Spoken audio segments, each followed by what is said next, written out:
राणा उनको विष देकर मार डालना चाहते थे। सारा राज परिवार उनसे घृणा करने लगा था। वे दिन रात मंजीरा लिए कृष्ण भक्ति में लीन रहती। न परिवार की सुध और न ही समाज से कोई लेना देना। सारा सांसारिक सुख त्याग कर उन्होंने खुद को कृष्ण भक्ति में लीन कर लिया था। राज परिवार में जन्मी ये सन्यासिनी थी भगवान कृष्ण की अनन्य भक्त मीराबाई। सन 1498 में राजस्थान के मेड़ता राजघराने के राणा रतन सिंह के घर में एक बालिका की किलकारी गूंजी। उस बालिका का नाम रखा गया मीरा। मीरा लगभग 7 साल की रही होंगी जब उनके घर एक साधु आए। राणा रतन सिंह ने उनका आदर सत्कार किया और बदले में साधु भगवान कृष्ण की एक मूर्ति रतन सिंह को आशीर्वाद के तौर पर दे गए।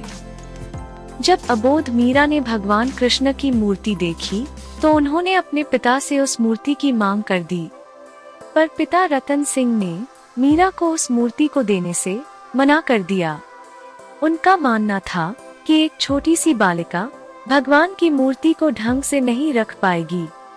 लेकिन मीरा भी हठी थी। उन्होंने खाना छोड़ दिया और आखिरकार पिता रतन सिंह को वह मूर्ति मीरा को देनी पड़ी। एक बार की बात है, बालिका मीरा महल में खेल रही थी। उसी समय उनके कानों में संगीत की आवाज आई।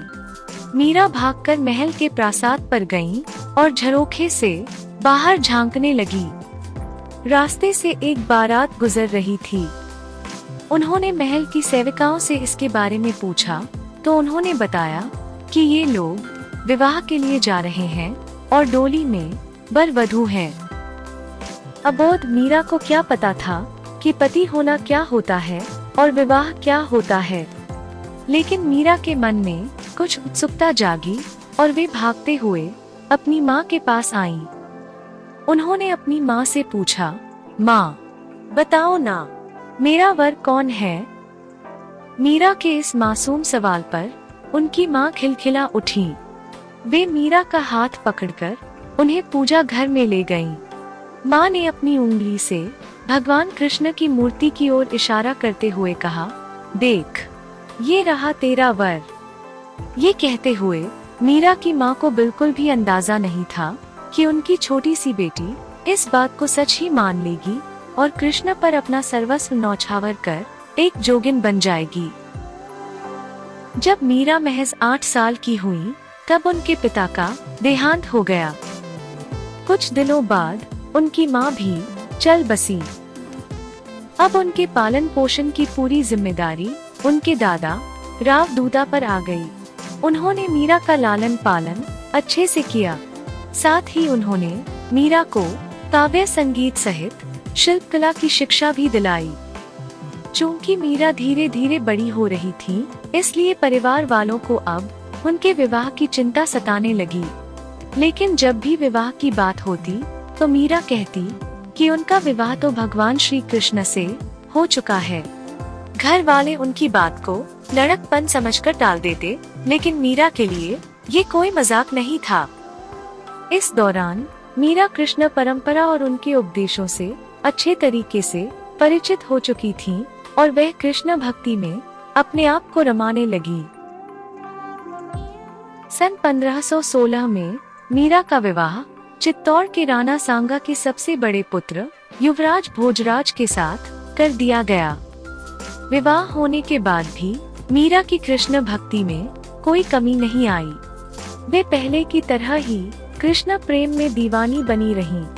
हालांकि उन्होंने अपने पति धर्म का बखूबी पालन किया, पर शाम के समय वे अपने प्रभु श्री कृष्ण को याद करने में बिताने लगी। वे कृष्ण को याद कर भजन गाती। श्री कृष्ण की भक्ति में भजन गाते हुए वे अक्सर सांसारिक दुनिया को भूल जाती और परमानंद में खो जाती।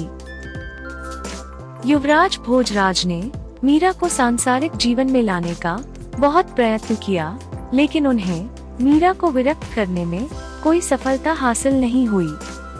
अब तक भोजराज समझ चुके थे कि मीरा को वैभव की ओर नहीं लाया जा सकता। भोजराज ने मीरा को सलाह दी कि उन्हें कुछ रचना करनी चाहिए। उनकी सलाह को मानकर मीरा ने लिखना शुरू कर दिया। जल्द ही मीरा की ख्याति दूर दूर तक फैल गई। मीरा की लेखनी और गायन कला के चर्चे जगह जगह होने लगे। एक दिन मुगल सम्राट अकबर को मीरा के बारे में पता चला। अकबर की रुचि विभिन्न धर्मों के विषय में थी, इसलिए उन्हें तीव्र इच्छा हुई कि वे मीराबाई से मिलें। लेकिन मेवाड़ और मुगल सल्तनत के बीच चली आ रही दुश्मनी इसमें बड़ी अड़चन पैदा कर रही थी। आखिरकार अकबर ने एक रास्ता निकाला।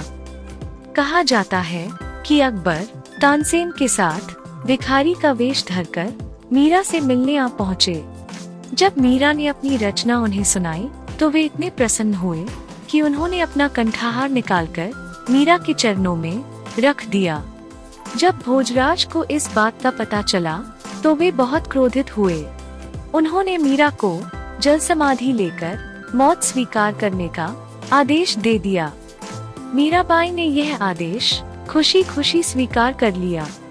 मीरा जल समाधि लेने जा ही रही थी कि एक अदृश्य शक्ति ने उन्हें बचा लिया। इस घटना के बाद अपने कुछ अनुयायियों के साथ मीराबाई मेवाड़ छोड़कर वृंदावन चली गईं। हालांकि भोजराज को अपनी गलती का एहसास हुआ और वे मीरा को वापस ले आए, लेकिन उनका परिवार फिर भी मीरा को स्वीकार करने के लिए तैयार नहीं था। सन 1521 में एक युद्ध के दौरान युवराज भोजराज की मृत्यु हो गई। अब मीराबाई बिल्कुल अकेली पड़ गईं, क्योंकि एक वे ही थे जो उनसे सांसारिक आलोक विरक्त न करते हुए उनका पूरा साथ देते थे। इस लिहाज से उन्होंने अपना एक अहम साथी खो दिया था। अपने पुत्र की मौत का समाचार पाकर राणा सांगा ने मीराबाई को सती हो जाने का आदेश दे दिया, लेकिन मीराबाई ने श्री कृष्ण को अपना वास्तविक पति बताकर सती होने से मना कर दिया। युवराज भोजराज की मृत्यु के बाद मीरा अध्यात्म में और भी ज्यादा रम गईं। उनका ज्यादातर वक्त कृष्ण भक्ति में व्यतीत होने लगा।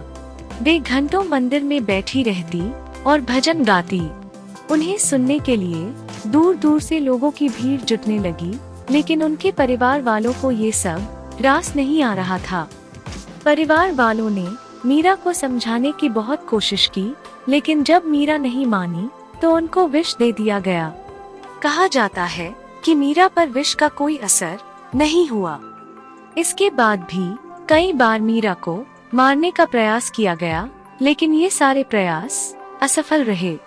थक हार कर मीरा सारे भव बंधनों को त्याग कर दोबारा वृंदावन की कुंज गलियों में लौट गईं। वृंदावन में मीरा घूम घूम कर कृष्ण भजन गाने लगी और भजन रचना भी करने लगी। कहा जाता है मीराबाई ने तकरीबन 5000 कविताओं और भक्ति गीतों की रचना की थी। हालांकि आज इनमें से केवल 800 रचनाओं के बारे में ही पुख्ता जानकारी मिलती है।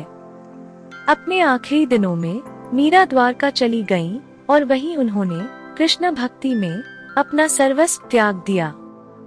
सन 1547 में मीरा सदा के लिए अपने गिरधारी की शरण में गोलोक धाम चली गईं।